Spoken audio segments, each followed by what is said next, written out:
vous invite à ce qu'on se mette dans une position confortable. Ça peut être debout, ça peut être assis. Puis de juste prendre une petite minute pour revenir à l'intérieur de soi. Fermer les yeux. Prendre des respirations profondes, là, jusque dans le ventre. Bien sentir le vent là, qui souffle sur notre peau.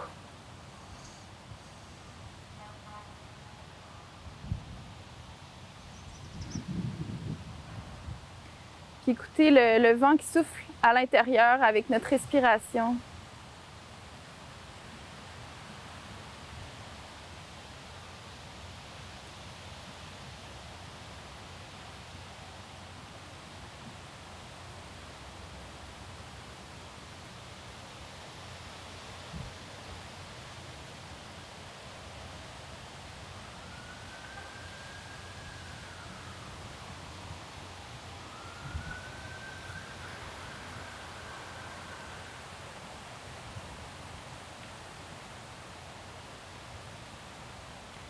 Puis tranquillement,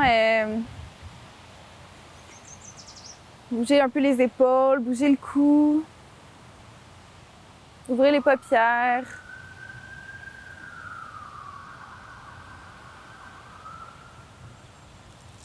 Revenir tout le monde ensemble. Donc, je pense que d'habitude, je fais un tour juste pour prendre le nom de tout le monde, puis on dirait que j'ai le goût de juste que vous nommiez votre nom, de prendre ce petit temps-là, puis qu'on ouvre le cercle ensemble. Fait que moi, c'est Caroline. Michel. Annie. Là. Stéphanie. Edmund. François.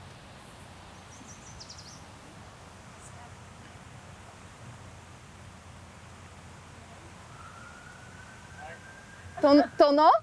Walter. Diana. Jessie. Édouard. Andrea. Super! Donc, aujourd'hui, je suis venue vous parler de sauvage. Puis, de vous le faire vivre aussi. Donc, je vais faire ma petite présentation. Puis, après ça, on va faire une expérimentation ensemble. J'ai amené mon tambour qui est caché ici pour ne pas prendre l'humidité. Puis c'est ça, je vais vous en parler d'un point de vue très personnel de moi, mon cheminement, comment j'en suis venue à, il y a quelques années, assister à un Creative Morning, puis maintenant être ici devant vous avec des bijoux dans le front, puis mon tambour, à venir vous parler de sauvage. Fait que... c'est ça. Dans le fond, moi, j'ai grandi à Sherbrooke, en région, comme on dit à Montréal. Puis, quand j'étais petite, ma mère, elle aimait bien ça comme nous emmener dans la nature, puis juste découvrir tout ce qui est là, puis juste regarder comme chaque petit bout d'herbe, chaque branche, chaque bout d'écorce, comme si c'était la plus belle chose au monde. Puis, ça doit être là qu'est né, moi, mon sauvage. Puis, en parallèle de ça, il y avait aussi mon père qui nous montrait les bonnes manières, qui nous montrait à tondre le gazon, à réparer sa moto, puis à construire une maison. Fait que j'avais comme les deux extrêmes, puis qui finalement se sont avérés être complémentaires. J'ai compris ça avec le temps. Fait que, c'est ça, j'ai décidé de venir étudier à Montréal à 20 ans, mais sans trop savoir pourquoi. J'avais le goût d'aller à l'université, puis de faire quelque chose justement dans une voie un peu conventionnelle, mais il y avait mon sauvage qui me chuchotait de pas trop l'être, fait que j'ai étudié en sexologie. C'est pour garder l'équilibre entre les deux. C'est ça, j'ai étudié, j'ai eu une période un peu wild, là, un autre genre de sauvage, mettons, à faire beaucoup le party. Puis j'ai gradué, j'ai eu une bonne job, j'ai déménagé avec mon chum, la grosse vie stable. Puis là, à un autre moment donné, j'ai juste décidé de tout arrêter ça. Je me suis séparée, je suis partie en voyage, en road trip en Islande. Je suis revenue, je suis devenue accompagnante à la naissance, ou doula, comme vous avez vu dans ma description. Puis j'ai travaillé dans le communautaire pendant un petit bout de temps. Puis à force d'écouter un peu ces impulsions-là, ces décisions que je faisais sans trop savoir pourquoi, bien, c'est comme si je passais de quelque chose que je croyais devoir faire, plus à une manière de juste de savoir à l'intérieur de moi que c'était là que j'allais aller. Mais je savais pas comment ça allait se passer ni où ça allait me mener.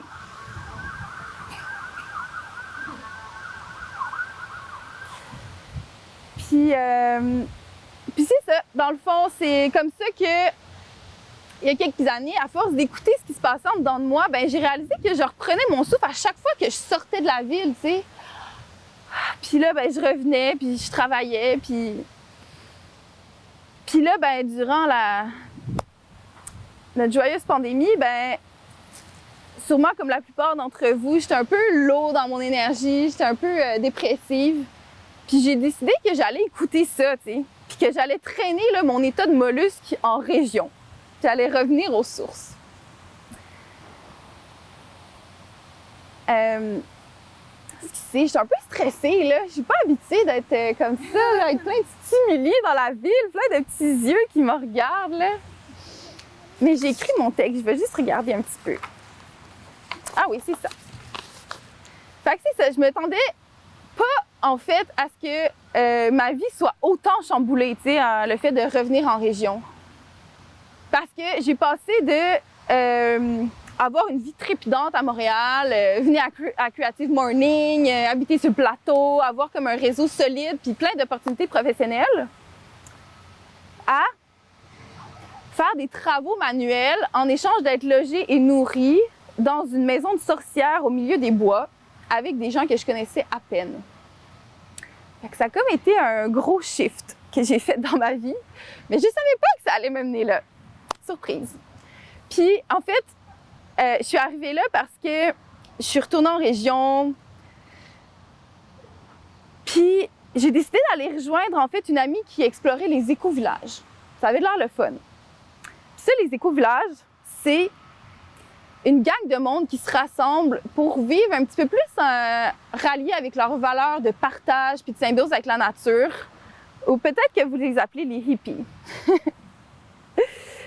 Comme si nous autres, là, on était tellement bien maintenant ici, là, qu'on décidait de se construire un habitat, puis une toilette à compost, puis d'aller cueillir des baies, puis tu sais, de vivre toute la vie ensemble. On verra, peut-être qu'on va faire ça.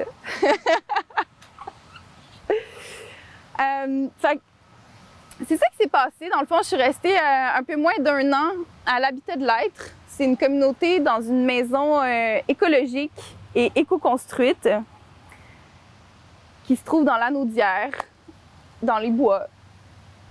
Puis c'est là que... c'est la maison de sorcière. C'est vraiment un musée de l'inusité, là, comme les petites choses que j'ai mis au milieu, là, dans le feu de plantes. Ben, la maison est remplie de ça. C'est vraiment incroyable. Puis c'est là aussi que j'ai rencontré la sorcière en moi. Puis là, je vous parle pas de la sorcière qui jette des mauvais sorts, là, tu sais, comme on peut avoir une image un peu désuète de ce qu'est la sorcière. On va remettre ça à jour de c'est quoi une sorcière.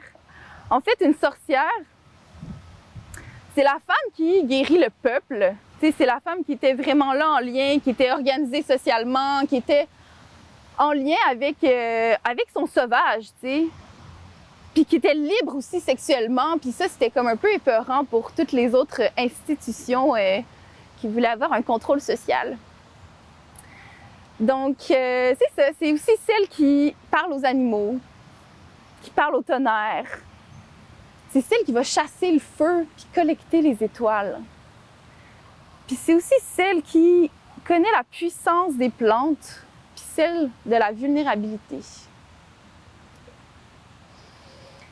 Fait que c'est ça que j'ai trouvé en moi en allant là-bas. Puis j'ai aussi fait la rencontre de mon tambour que j'ai fabriqué moi-même. Puis je vais vous en parler un petit peu. Dans le fond, un tambour, On appelle ça un tambour chamanique. Ben, je vais vous le montrer, là. Je pense qu'il est prêt. Je l'ai fait chauffer ce matin pour qu'il reste bien sec. C'est mon tambour. Dans le fond, je l'ai fabriqué moi-même avec une peau de wapiti. C'est avec une femme de descendance Micmac qui est venue puis qui nous a montré à moi puis mes amis comment partir. Vraiment, c'était un rond de peau, là, une chair crue, bien dégueu. Qu'on a tendu, on a découpé, on a fait de la babiche. C'est ça, les genres de cordes. Il a vraiment fallu qu'on tire fort comme pour le tendre puis que ça devienne plus élastique. C'est ça, elle nous a montré comment faire tout ça puis le faire d'une manière qui honore en fait le lien qu'on a avec l'animal, avec son esprit. Puis c'est ça, pour vraiment l'honorer. Puis on a fait tout un rituel aussi par rapport à ça. Je suis un peu intimidée là, par l'appareil photo. Puis, ben c'est ça. Un tambour, en fait, comme ça, c'est plus un objet magique qu'un instrument. Parce que ça rappelle un peu le son du cœur qui bat. Ça nous rappelle quand on était dans le ventre de notre mère. Je pense que c'est aussi pour ça que ça a une forme ronde, comme un bédon. Puis ça nous ramène à nos origines, ça nous ramène à notre centre. On n'a pas besoin de forcer, là. Ça se passe tout seul, vous allez voir tantôt, sans trop vous mettre d'attente. Puis c'est ça, pour moi, le tambour, il y a une place bien spéciale parce que d'habitude, en tant que doula, c'est moi qui accompagne les gens, tu sais, à travers tous leurs défis, que ça soit la naissance, la mort, la séparation, toutes sortes de remises en question. Moi, je suis vraiment là pour aller écouter les gens, comme porter attention, en prendre soin, tu sais. Parce qu'on était un peu détachés de ça, de ce soin-là, de l'amour, en fait. Il y en a, tu parlais d'amour, de la vie, tu sais. Fait que moi, puis toutes les doulas travaillent différemment, mais moi, c'est vraiment ça que j'ai à cœur, tu sais, de célébrer la vie en nous autant que la mort, parce que c'est les deux facettes d'une même médaille. Puis ben, c'est ça, mon tambour, je me suis rendu compte que c'est lui, en fait, qui allait m'accompagner, moi. Qui allait être mon accompagnateur. Fait qu'au début, on a pris un petit moment d'apprivoisement parce que j'avais jamais joué de tout ça. Fait que j'en ai surtout joué toute seule, tu sais, à différents moments, dans le bois, dans ma chambre. Puis jusqu'au jour où ben, ma mamie est rentrée à l'hôpital pour une biopsie, puis elle n'en est jamais ressortie. Fait qu'elle a passé ses derniers jours en maison de naissance. Excusez-moi, gros lapsus. Mais oui, c'était sa renaissance, mais en maison de fin de vie. Puis j'allais la voir, puis à un moment donné, justement, sans trop savoir pourquoi, j'ai pris mon tambour en sortant, puis je me suis rendue chez elle. Puis j'ai expliqué, puis c'est ça, ma mamie est assez conventionnelle, tu sais, catholique pratiquante, tout ça, fait que je m'attendais vraiment pas à la réaction qu'elle allait avoir.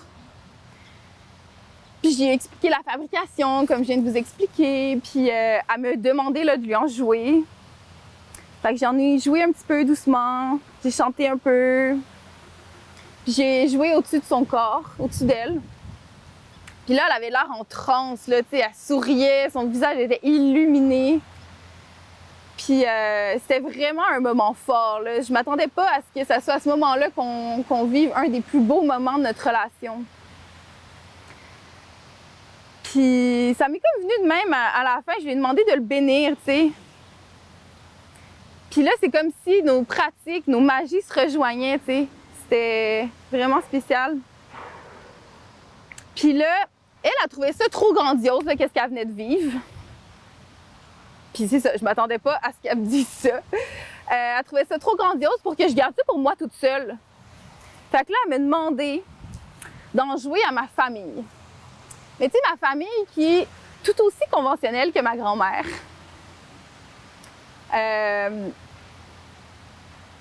J'étais pas prête. J'avais comme pas le choix.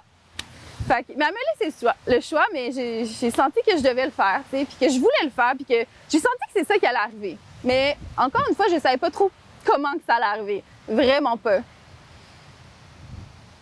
Puis après, c'est dans le fond, après son décès, que les choses se sont alignées vraiment de manière magique pour que toute ma famille se place en cercle autour de moi, comme vous, là, en ce moment. Puis que je joue devant eux, puis que je chante. Puis que je chante même avec la berceuse qu'elle nous chantait quand on était petits, à moi, puis mes sœurs, puis mes cousins et cousines. Donc, ça a vraiment été un moment vraiment intense. On dirait que ça m'a comme transformé vraiment profondément. Ça me touche encore là, quand je vous en parle. Puis j'ai vraiment à cœur, en fait, de continuer de relever ce défi-là que ma mamie m'a donné en me mettant à nu devant vous, puis en partageant mon tambour, puis mes chants, puis toute ma petite vie, puis mon parcours d'ensauvagement. Parce que ça a été, tu sais, de toucher, comme là, j'y touche là, en ce moment, à cette intensité-là, à vous raconter là, quelque chose de super intime, puis un moment fort, à l'intensité en dedans de moi. Puis pour moi, c'est ça, en fait, le sauvage. Tu sais, oui, c'est la nature qui nous entoure, mais tu sais, cette nature-là est en dedans de nous. Puis c'est ça aussi que j'avais envie de vous transmettre comme message, que oui, on peut venir s'asseoir dans l'herbe autour d'un faux feu, puis mais on peut aussi être dans notre salon puis être sauvage. On peut juste toucher à cette intensité-là, à cette bête-là qui crie en dedans de nous, puis juste comme la laisser être, la laisser vivre. Parce que moi, c'est ça que j'ai décidé de faire, tu sais, au lieu de me faire ramasser par cette intensité de vie-là qui est chaotique et imprévisible, ben on allait devenir meilleurs amis, moi puis mon sauvage. Puis, ben c'est ça aussi, c'est juste comme le sauvage pour moi, c'est de rien avoir à perdre, de juste me laisser être, de réunifier toutes les parties en dedans de moi qui semblent un peu disparates et contradictoires. Puis, d'habitude, je le fais pas en parlant, je le fais plus en écrivant. Là, je suis sortie de ma zone de confort, mais ça m'amène aussi justement à toucher à quelque chose d'intense puis de sauvage. Fait que merci, Diana. Puis c'est ça, d'habitude, je le fais en écrivant. Puis c'est d'ailleurs pour ça que j'ai décidé de documenter mes aventures et le voyage dans mon intimité avec un projet d'écriture qui s'intitule « Chaste et sauvage ». Parce que dans les 2 dernières années, il y a plein de choses qui se sont mises en place vraiment de manière où est-ce que je peux pas expliquer mon raisonnement parce que c'est vraiment de l'ordre de l'intuition, tu sais. Parce que mon sauvage, c'est ça qui m'a aussi amené à faire, tu sais. C'est comme si il m'a amené à me rappeler quelque chose de vraiment, vraiment important, tu sais. Il m'a amené à me rappeler mon intuition. Donc, j'ai mis une pause, tu sais, pendant le temps que je suis partie de la ville. J'ai mis une pause sur mes relations amoureuses, mes relations sexuelles. Je me suis soignée exclusivement avec les plantes. Puis j'ai vécu en semi-nomade. Fait que là, j'étais un bout de temps à la communauté. J'ai aussi vécu dans mon auto. Fait que des fois, d'une journée à l'autre, je savais pas où j'allais habiter. Puis, donc, c'est de là que vient Chaste et sauvage. Tu sais, c'est une manière pour moi de me rendre compte puis d'honorer toutes les contradictions qui m'habitent puis qui coexistent, en fait. Qu'il y a de la place pour coexister. Comme là, en ce moment, on est dans la ville, au milieu de la nature, on parle de sauvage, de sacré, puis tantôt vous retournez travailler. Puis tout ça, ça peut coexister, tu sais, puis c'est pas obligé d'être l'un ou l'autre. On dirait que c'est comme, OK, on peut juste être. Il y a rien de... On n'est pas obligé de s'efforcer à être ci ou à être ça, tu sais. Fait que c'est ça, j'avais goût dans ce projet d'écriture-là, de célébrer autant l'émerveillement que le désespoir, tu sais, puis être à fond avec ça, avec tout mon cœur, dans chaque espace. Puis je pense que ça fait le tour de ce que je voulais vous dire un matin.